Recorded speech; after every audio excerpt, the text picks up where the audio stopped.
اعوذ باللہ من الشیطان الرجیم بسم اللہ الرحمن الرحیم اللہم صلی علی محمد وعلی آل محمد کما صلیت علی ابراہیم وعلی آل ابراہیم انک حمید مجید اللہم بارک علی محمد وعلی آل محمد کما بارکت علی ابراہیم وعلی آل ابراہیم انک حمید مجید رب اشرح لی صدری ویسر لی امری واحلل عقدۃ من لسانی یفقہوا قولی۔ انفاق سیریز چل رہی ہے، یعنی اللہ کی راہ میں خرچ کرنا۔ ایک پارٹ اس کا آ چکا، آپ لوگ دیکھ چکے، سن چکے، اس کا لنک آپ کو اسی ویڈیو میں مل جائے گا۔ یہ سیکنڈ پارٹ ہے۔ اعوذ باللہ من الشیطان الرجیم بسم اللہ الرحمن الرحیم۔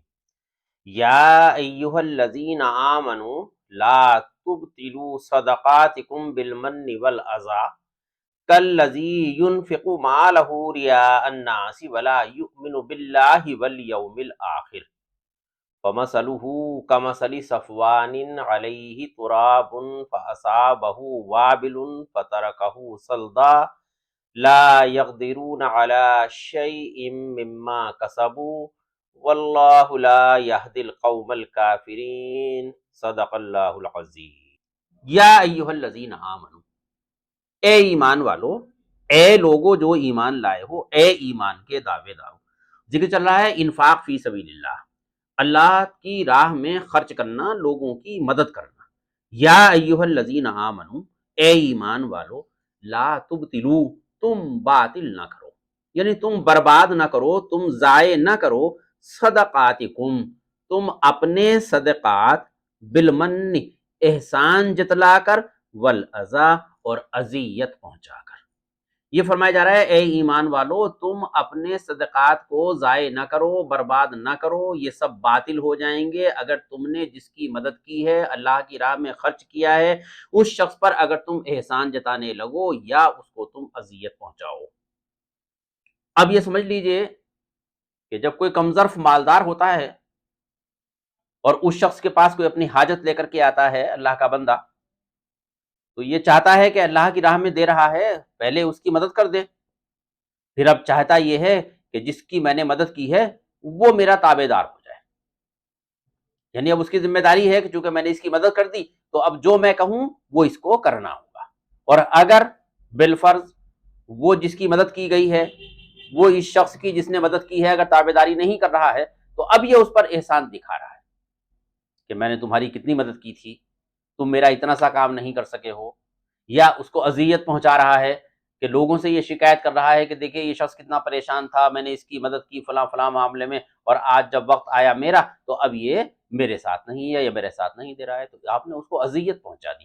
فرمایا یا ایھا الذین آمنوا، اے ایمان والو، لا تبطلوا صدقاتکم بالمن والعزا کالذی، اس کی مانند کے جو، ينفق، وہ خرچ کرتا ہے، مالہ، اپنا مال، ریا الناس، لوگوں کو دکھانے کے لیے، ولا یؤمن، اور وہ نہیں ایمان رکھتا، باللہ، اللہ پر، والیوم الآخر، اور آخرت کے دن پر۔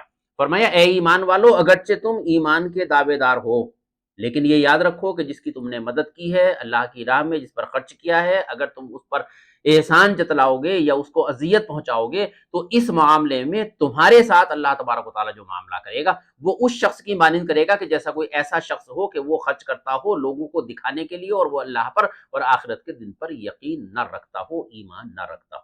یہ بڑا سینسیٹیو میٹر ہے کہ آپ نے جس کو مدد کر دی جس کی اللہ کی راہ میں، بس اب کوشش یہ کیجئے کہ آپ کے طرز عمل سے اس کو یہ نہ لگے کہ وہ کسی کمپلیکس میں ایسا شکار ہو جائے کہ وہ یہ سمجھے کہ اس نے میری مدد کی تو میں اس کے سامنے تباہ ہوا ہوں۔ نہیں، آپ کو تو اس سے تھوڑی نظر بچانی پڑے گی۔ فرمایا کالذی، اس شخص کی مانند، یعنی ایسے شخص کی مانند تمہیں شمار کیا جائے گا اگر تم نے کسی کو اللہ کی راہ میں مدد کر کے اس پر احسان جتا دیا ہے یا اس کو اذیت پہنچائی ہے تو تمہیں شمار کیا جائے گا ایسے شخص کے طور پر کہ جیسے تمہارا اللہ پر کوئی ایمان نہیں ہے، آخرت کے دن پر کوئی ایمان نہیں ہے، اور تم جو کچھ بھی خرچ کر رہے ہو وہ لوگوں کو دکھانے کے لیے خرچ کر رہے ہو۔ فمثلہ، پس اس کی مثال، کس کی؟ وہ شخص کہ جو اللہ کی راہ میں خرچ نہیں کرتا بلکہ لوگوں کو دکھانے کے لیے خرچ کر رہا ہے، اور اللہ پر اور آخرت کے دن پر ایمان نہیں رکھتا ہے. بالفاظ دیگر اس کی مثال کہ جو اللہ کی راہ میں خرچ تو کر رہا ہے بظاہر، مگر جس پر خرچ کر رہا ہے اس پر احسان جتا رہا ہے اور اس کو اذیت پہنچا رہا ہے. فمثلہ، پس اس کی مثال، کمثلی، کہ جیسے مثال، صفوان، چکنا پتھر، کہ جیسے کچھ چکنا پتھر ہے، علیہ تراب، اس پر ہے مٹی، فاصابہ وابل، پس اس پر پڑی تیز بارش. یہ ایک مثال پیش کی ہے اللہ تبارک و تعالیٰ نے. بسا اوقات ایسا ہوتا ہے کہ پہاڑوں پر جو چکنے پتھر ہوتے ہیں ان پر ادھر ادھر سے مٹی آ کر کے بہہ کر جمع ہو جاتی ہے اور مٹی کی ایک موٹی تہ بن جاتی ہے. اس کو زرخیز سمجھ کر کسان اپنی اس پر کوئی فصل بو دیتا ہے. اب وہ فصل لہلہانے لگی. اچانک یہ ہوا کہ پہاڑوں کے بالائی حصے میں کہیں بارش ہوئی، وہ پانی تیزی سے آیا بہتا ہوا اور اس پتھر پر جب وہ پانی پڑا تو مٹی کو بھی بہا لے گیا اور اس کسان کی فصل کو بھی بہا لے گیا اور صاف چکنا پتھر پھر وہاں باقی رہ گیا. کسان کے ہاتھ کیا آیا؟ کچھ بھی نہیں، ساری لاگت جاتی رہی. اس طرح کی مثال پیش کی جا رہی ہے. فرمایا فمثلہ کمثل صفوان، کہ جیسے مثال ایک چکنے پتھر کی، علیہ تراب، اس پر ہے مٹی، فاصابہ، پس اس پر پڑی، وابل، تیز بارش، فترکہ، پھر چھوڑ دیا اسے، سلدا، بالکل صاف. یعنی پھر اس بارش نے اس پتھر کو بالکل صاف چھوڑ دیا. کہاں گئی وہ فصل، کہاں گئی وہ مٹی کہ جس کو زرخیز سمجھ کر کسان نے اس کو بویا تھا. اسی طرح فرمایا جا رہا ہے کہ جب تمہاری آنکھ کھلے گی اخروی زندگی میں اور تم یہ دیکھو گے کہ تم نے جو اللہ کی راہ میں خرچ کیا تھا وہ اس لیے ضائع ہو گیا کہ تم نے جن پر خرچ کیا تھا ان پر احسان جتایا اور ان کو تم نے ایذا پہنچائی. لا یقدرون، وہ نہیں قدرت رکھیں گے، علی شیء، کسی شے پر، مما کسبوا، کہ جو انہوں نے کمایا. یعنی ان لوگوں کو اپنی کمائی ذرا بھی ہاتھ نہ لگے گی.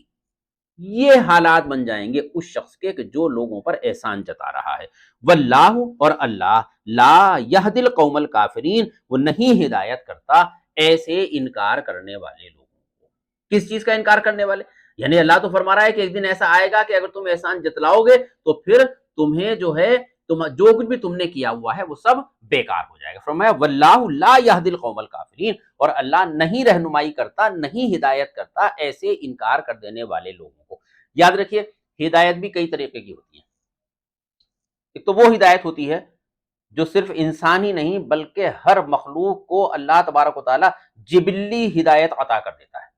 یعنی اس کی انسٹنکٹ میں موجود ہے یہ ہدایت. کیا؟ کہ ایک انڈے سے چوزا نکلا، آپ نے اس کو پانی پلایا.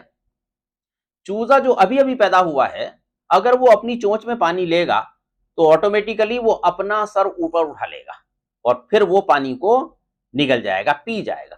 یہ ہدایت اس کے پاس کہاں سے آئی؟ یہ رہنمائی کس نے کی؟ یہ اللہ تبارک و تعالیٰ نے کی. اس کے علاوہ آپ دیکھیں جنگلوں میں کتنے جانور ایسے ہوتے ہیں کہ جب ان کے بچے پیدا ہوتے ہیں وہ پیدا ہونے کے بعد کہاں جاتے ہیں؟ ان کو بھوک لگتی ہے تو وہ ماں کے دودھ کی جگہ تک پہنچ جاتے ہیں. یہ ہدایت ان کو کس نے کی؟ آپ کے یہاں تو یہ کہ جو پالتو جانور ہیں ان کے یہاں جب بچہ پیدا ہوتا ہے ان جانوروں کا تو کیا کرتے ہیں کہ لوگ جب مان لیے بھینس کے کوئی بچہ پیدا ہوا تو بھینس کے دودھ کی جگہ تک بچے کا منہ لے جا کر کے لگا دیتے ہیں. جنگلوں میں کون کر رہا ہے اس کام کو؟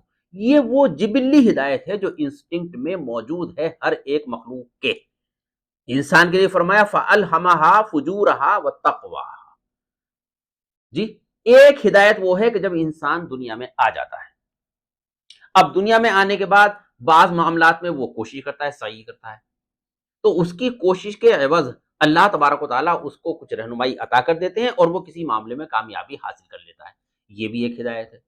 ایک وہ ہدایت ہے کہ جو اللہ تبارک و تعالیٰ اپنے پیغمبروں کے ذریعے سے لوگوں تک پہنچاتا ہے اور پیغمبر اللہ کی شریعت اور اس کے احکام لوگوں تک پہنچا کر اتمام حجت کر دیتے ہیں. اور اس طرح سے کچھ لوگ ایسے ہوتے ہیں جو پیغمبر کی بات کو مان لیتے ہیں، اللہ ان کی رہنمائی کر دیتا ہے، ان کی ہدایت کر دیتا ہے. ایک ہدایت وہ بھی ہے کہ جو آخرت میں لوگوں کو رہنمائی اللہ کی طرف سے ہوگی کہ جو لوگ اپنے اعمال کر کے جائیں گے ان اعمال کا جو اخیر ثمرہ، جو پھل انسان کو ملے گا اور اس کے ذریعے سے جنت کی طرف اللہ تبارک و تعالیٰ اپنے کرم سے لوگوں کی رہنمائی کر دے گا. یہ بھی ایک ہدایت ہے. میرے نزدیک یہاں جو فرمایا ہے واللہ لا یہدی القوم الکافرین، اور اللہ نہیں رہنمائی کرے گا، نہیں ہدایت کرے گا ایسے انکار کر دینے والوں کو. یعنی جن لوگوں نے یہاں پر یہ طرز عمل اپنایا ہے کہ اللہ کی راہ میں نام کو خرچ کر رہے ہیں اور جن پر خرچ کر رہے ہیں ان پر احسان جتا رہے ہیں، اذیت ان کو پہنچا رہے ہیں، تو اللہ ان کے اس مال کے عوض میں ان کی رہنمائی قیامت میں نہیں کرے گا. واللہ اعلم۔